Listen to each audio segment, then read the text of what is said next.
I never teach anything unless I have personal experience. But I believe sometimes it's much better to be too simple than too complex when it comes to projects.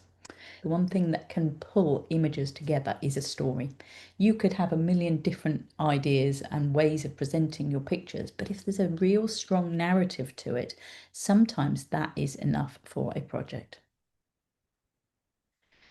I do love grass now. I also love my intentional camera movement with grass. But these are just 4 photos I made one day when I'd been out on my dog walk and I'd seen the light. I rushed home, grabbed my camera, and went out and made these in the space of about 15 minutes on the verge outside my drive.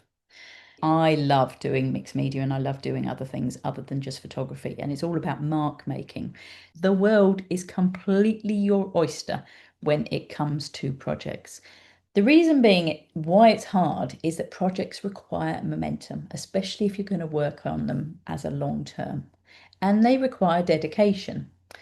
It is amazing when I start my year projects how many people have a project that is bigger than the earth that they have planned, and within about 2 months they've gone, you know what? I'm just going to back off this and I'm going to do something I enjoy rather than something that I thought I should do. There is no right or wrong journey on a project at all. Love the subject matter of your project or be passionate about it, okay? Because if you haven't got the love of what you're trying to do, it's going to be an uphill struggle.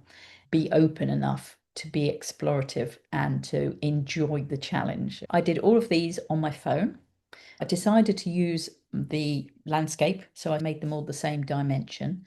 And then I just wanted to capture the movement of the people and I wanted to like translate that feeling of busyness. I'm actually off to the Camargue on Friday to follow my dream and to make this project happen.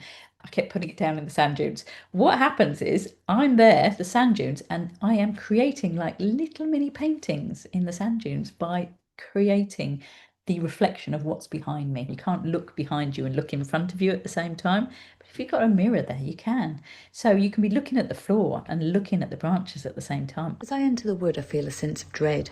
I was going for peace. A closed wood around me, a feeling of being cocooned. First I noticed the machinery. Then I noticed the sign talking about necessary work.